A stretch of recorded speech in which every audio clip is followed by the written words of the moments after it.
It is one of the most enduring, yet ridiculous, images in all of literature. A madman tilting at windmills. Even if you haven't read his tale, you probably recognize him. He is Don Quixote de la Mancha, an impractical and reckless idealist bent on righting all the wrongs in his world. On his sallies through the landscape of La Mancha, Don Quixote encounters hundreds of characters who laugh at his innocence, mock his idealism, and attempt to cure his madness. In places, Don Quixote seems nothing more than slapstick comedy. It's been called one of the funniest books ever written. But it is from the story's more profound themes of imagination and idealism that Don Quixote emerges a character worthy of 400 years of tribute. Don Quixote is a man who lives solely on the power of his dreams, on the power of his imagination. He is capable of seeing a giant where there is only a windmill. He is capable of seeing an army where there is only a flock of sheep.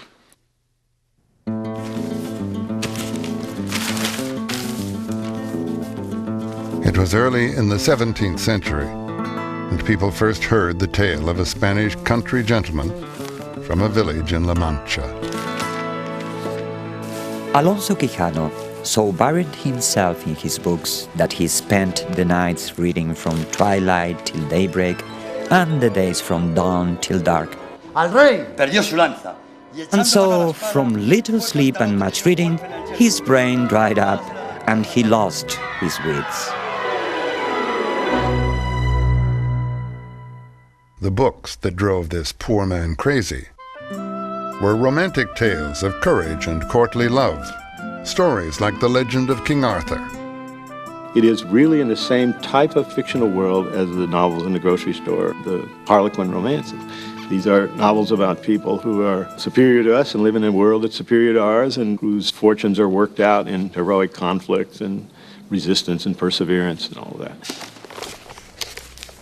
No longer able to identify reality, Alonso Quijano steps into his literary world and becomes a knight-errant, just like those from his books of chivalry. Outfitted in an ancestor's armor, the old man discards his identity and declares himself Don Quixote de la Mancha. We have come to describe this type of vaulting ambition as quixotic, full of lofty yet seemingly impractical ideals. It's very much like some really bad movies you've seen in your own lifetime here. You know, somebody thinks he's Superman and he gets a uniform and he becomes a kind of secret hero and does all kinds of absurd things until at the end of the story it's realized that he's Charlie Jones from around the corner. People swept away by romances. That's what Cervantes was trying to tell people. Wanting to get every detail of his knighthood right, Don Quixote decides he must have a lady. After all, King Arthur did have his Guinevere. Because he has no real love, our knight invents Dulcinea, a princess worthy of his bravery. It is to Dulcinea that he dedicates his quest. As our brand new adventurer jogged along, he kept talking to himself, saying, "Oh, Princess Dulcinea, remember this your loyally dutiful heart, which has suffered so much for your love." And being thus totally preoccupied, he rose so slowly that the sun might have melted his brains, if he had any.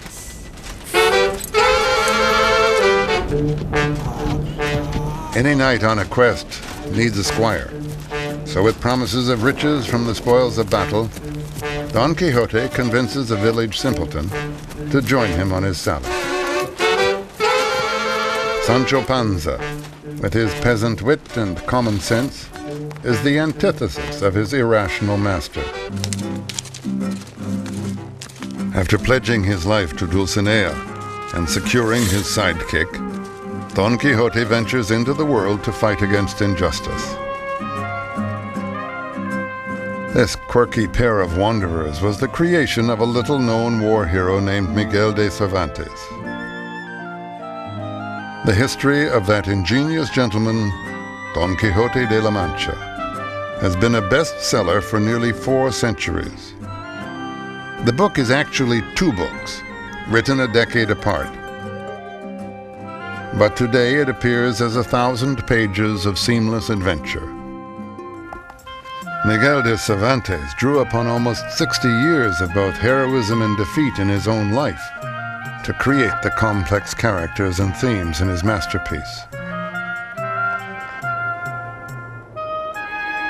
He was born sometime in 1547 and spent his youth traveling the Spanish countryside with his father, travels some believe would later inspire the wanderings of his mad knight.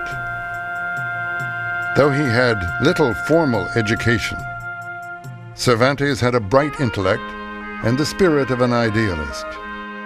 His unwavering belief in God and country led him to abandon a promising literary career in favor of military service. In 1571, Cervantes joined 28,000 other Christian soldiers who sailed south to defend their faith against the growing threat of the Turkish Muslims. Historians have called the Battle of Lepanto the D-Day of the 16th century.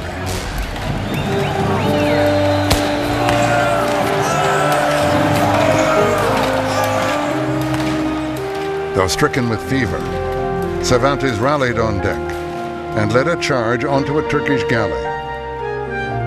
The Christians emerged triumphant, and Cervantes a hero. Though victorious in spirit, Cervantes suffered 2 gunshot wounds to the chest and a maimed left hand. On his return voyage to Spain, Cervantes' ship was attacked by pirates, and he was taken to Algeria and held for ransom.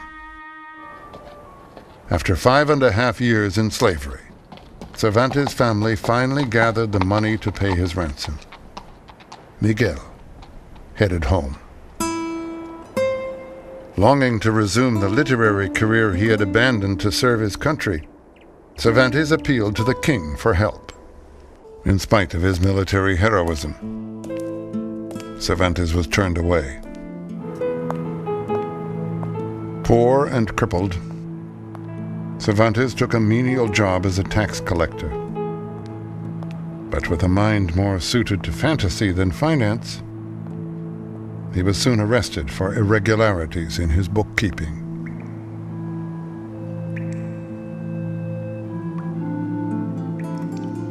Jailed by a country he had served so well, Cervantes became disillusioned by the prospect of a failed life.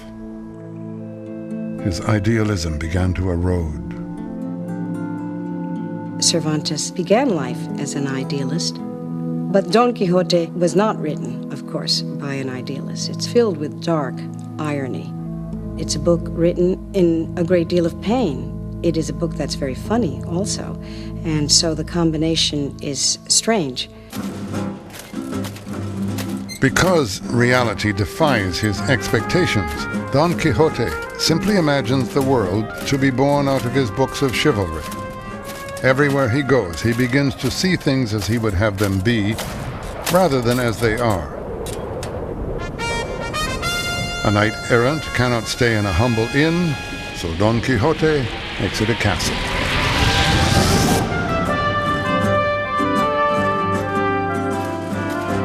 Psychiatrists would call Don Quixote's altering of reality his coping mechanism.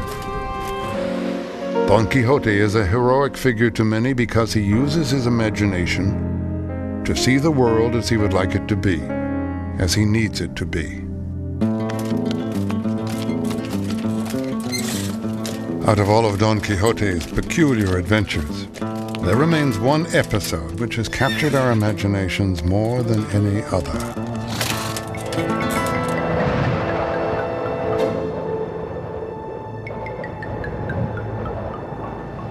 Los gigantes. Sancho, he ahí los gigantes. Look there, Sancho Panza, and see those wild giants, with whom I intend to do battle and to kill each and all of them.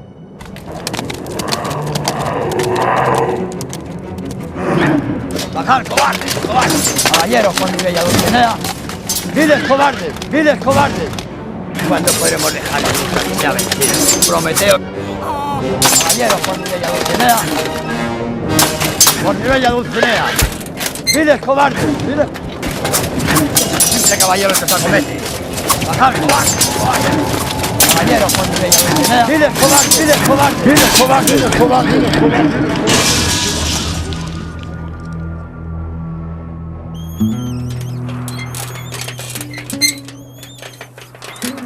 As usual, things don't turn out the way our knight intended.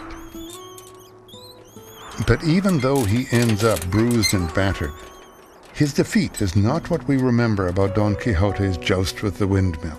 My mother and father were never educated a day in Italy or here. They were, some unkind person once said, illiterate in 2 languages. And I got to be governor of the state of New York, with no friends, no money, not particularly bright either. By working hard, being lucky, being in the right place. There's no telling a guy like me that Don Quixote was crazy. Maybe he missed the windmill, maybe he needed a little more time. But if you don't try, you don't succeed. If you don't try grandly, you don't succeed grandly. It is about the capacity to recover yourself from the dust where you are falling, as Don Quixote falls many times, and renew the quest, not give up, and realize that life is not easy. If John Kennedy had settled for realism at the time he said, I want us to get to the moon, how many people in the world thought that was realistic at the time that John Kennedy said it?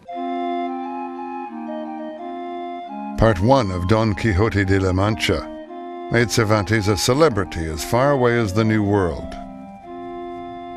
But his fame did not free him from poverty.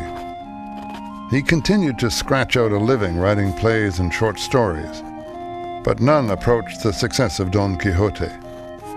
It seemed what the public really wanted were more tales about his anachronistic madman. And they got them, but not from Cervantes. Part 2 of Don Quixote's adventures was a fake. Cervantes had been slowly working on his new adventures, but the forgery forced him to accelerate his pace. Almost a decade after the original, Cervantes published his Part 2, just 3 months after the irreverent fake. Oh, Lord. Distinguished, or even plebeian reader, how you must be eagerly awaiting this prologue, expecting me to take revenge on, laugh at, and spit in the face of whoever wrote that second Don Quixote. But the fact is, I'm not planning to give you any such satisfaction. Cervantes didn't need to take revenge. He simply wrote one of the best sequels of all time. Part 2 is still funny, but Cervantes has more than physical bumps and bruises in store for his mad knight.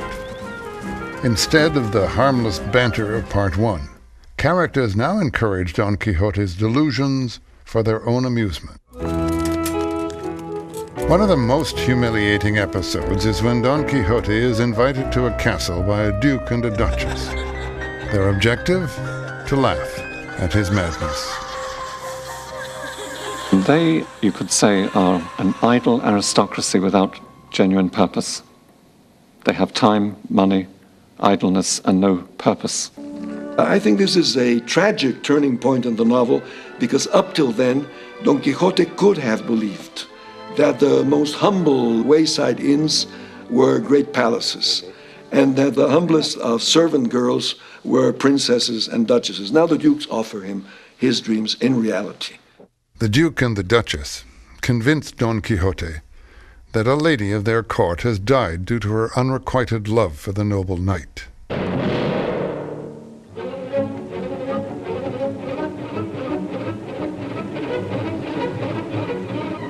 И в самом деле вообразили, что я умерла из-за вас, Дон Старый Пень. By staging such scenarios, the Duke and Duchess robbed Don Quixote of his ability to live by his own imagination. This is the moment when Don Quixote begins his decline. This is the saddest book ever written, Dostoevsky said, because it is the story of a disillusionment. The tremendous thing about the Dukes is that they destroy uncertainty. They establish reality once more, and it is an ugly reality.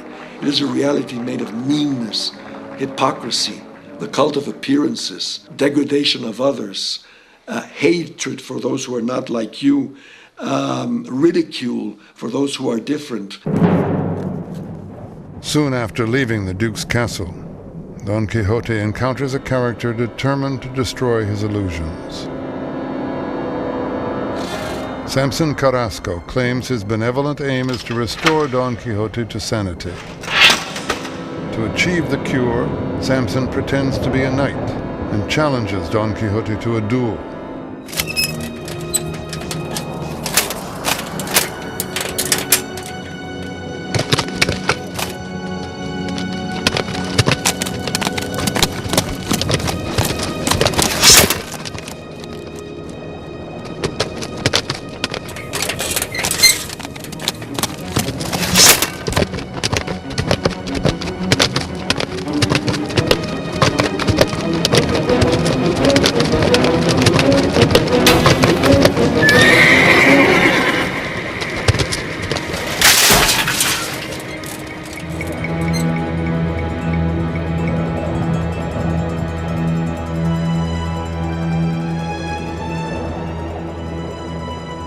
As the victor, the Knight of the White Moon demands that Don Quixote renounce Dulcinea as the most beautiful woman in the world. Don Quixote says, "Will then thrust the lance home. Kill me, because I will never renounce her." So he is literally prepared to die for this non-existent woman. He's being asked to give up the very core of himself, and that he is not prepared to do.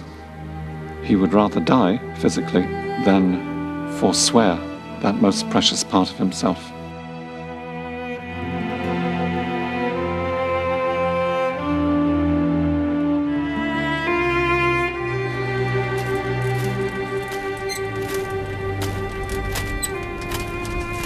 In defeat, Don Quixote refuses to renounce Dulcinea, so the Knight of the White Moon demands that he return home and give up knight-errantry.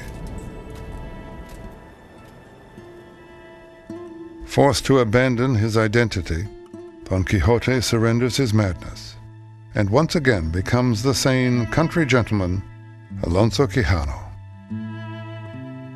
This is a tragedy. Here's a high idealistic knight who hits the stone wall of an uncomprehending reality, and whose mission eventually ends in disaster, and he's defeated.